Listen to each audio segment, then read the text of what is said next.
জীবকে সংসারে থেকেই কৃষ্ণ প্রাপ্তির উপায় শিক্ষা দেওয়ার জন্য মহাপ্রভু মুকুন্দকে বললেন, হে মুকুন্দ, তুমি বিবাহ করে সংসার সৃষ্টি করো। আর হে মুকুন্দ, তোমার যে পারিবারিক কবিরাজি চিকিৎসাটা ছিল, সেই পারিবারিক কবিরাজি চিকিৎসাটা ধরে রাখো। কারণ সংসার পরিগ্রহ করতে হলে তোমার কিছু অর্থের প্রয়োজন হবে। সুধীজন, এই মুকুন্দ কবিরাজ মহাপ্রভুর আদেশে বিবাহ করলে সংসার আলো করে পুত্র এলে পুত্রের নাম রাখলেন রঘুনন্দন। ভক্তগণ, এই রঘুনন্দনী মহাপ্রভুর বিশেষ কৃপা ভজন পেয়ে মহাপ্রভুর বিশেষ পরিকর হয়েছিলেন। কি কারণ?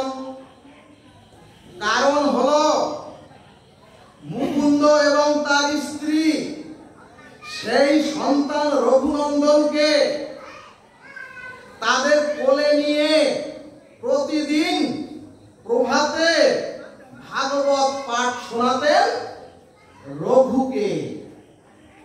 মা বাবা কোলে নিয়ে প্রভাতে প্রতিদিন ধ্রুব প্রহ্লাদের লীলা শোনাতেন রঘুকে। সুধীজন, ভাগবত বলছে, কিন্তু এখনকার পিতামাতা তো সন্তানদের ভগবানের লীলা কথা কেউ শোনান না। এরপরে মহাজনগণ বললেন, এখনকার পিতামাতাই তো ভোরে শয্যা ত্যাগ করে আহ্নিক করেন না। তাহলে এখন আদর্শ সন্তান সনাতনীদের গৃহে কিভাবে তৈরি হবে? ভাগবত বললেন, ইটের পরে ইট দিলেই প্রাচীর তৈরি হয় না। সেই প্রাচীর ভেঙে খান খান হয়ে যায়। ইটের মধ্যে যদি মশলা রূপ সিমেন্ট না দেয়া হয়, ঠিক সেই রূপ সন্তানকে আদর্শবান চরিত্রবান করতে গেলে পিতামাতার শুদ্ধ আদর্শ জন্মের পর থেকে সন্তানের মধ্যে সঞ্চারিত করতে হয়, নতুবা সেই সন্তানও অধঃপতিত হয়। সুধীজন, এরপরে চৈতন্য ভাগবত বললেন, শুধু জাগতিক স্কুল কলেজ বিশ্ববিদ্যালয়ের শিক্ষা, শুধু স্কুল কলেজ বিশ্ববিদ্যালয়ের বিদ্যায় কোন মানুষকে মনুষ্যত্ব দিতে পারে না।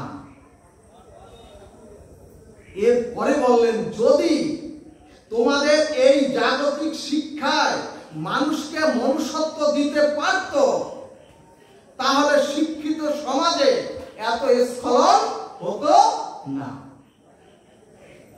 এরপরে শাস্ত্র বললেন, বিশ্বের রাষ্ট্রের ক্ষতিরও, বিশ্বের যত রাষ্ট্রে ক্ষতি, এই ক্ষতির কারণ হচ্ছে শিক্ষিত পণ্ডিতগণ। এরপরে ভাগবত বললেন, ওগো, ভগবানকে জানাই হলো বিদ্যা, ভগবানকে জানাই হলো প্রকৃত বিদ্যা।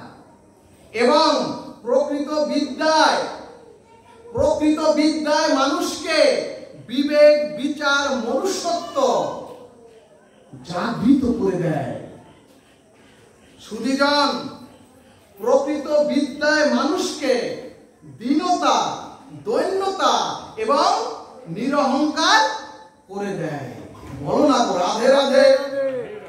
এজন্যই ভাগবত বললেন, শিশুকাল থেকে সন্তানকে পারিবারিক ধর্মীয় অনুশীলন না শেখাতে পারলে, ভাগবত বললেন শিশুকাল থেকে তোমাদের সন্তানকে পারিবারিক ধর্মীয় অনুশীলন শেখাতে হবে। কিন্তু সনাতনী হিন্দুরা পারিবারিক ধর্মীয় শিক্ষা এখন ভুলেই গিয়েছে। ভক্তগণ, আমাদের বোনেরা অথবা আমাদের মেয়েরা যখন অন্য ধর্মে চলে যায়, মহাজনগণ পর্যালোচনা করে দেখা গেছে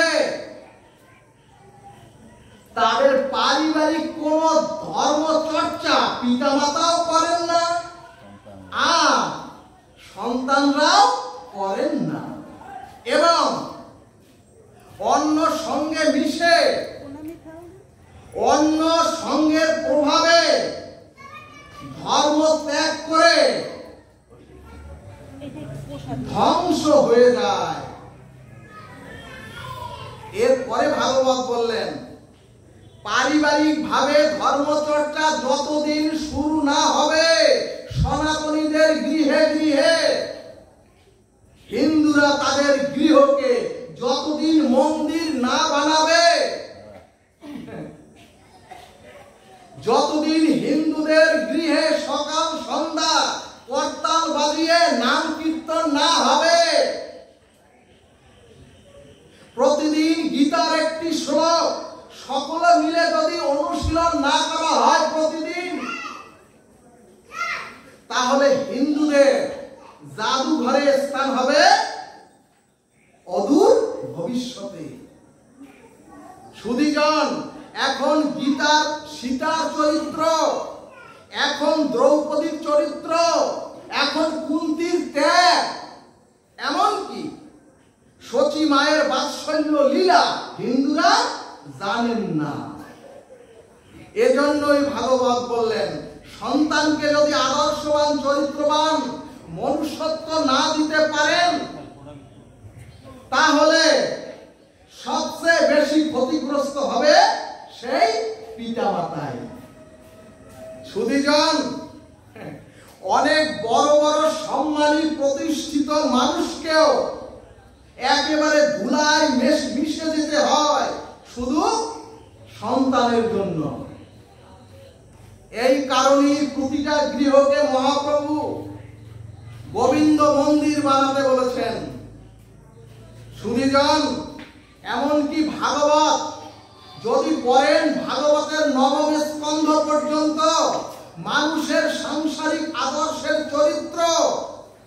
চরিত্রের উৎকর্ষ এবং জীবনের পারিবারিক শিক্ষা দিয়েছেন নবম স্কন্ধ পর্যন্ত। অর্থাৎ ভাগবত মানুষের সকল সমস্যার সমাধান করে দিয়েছেন।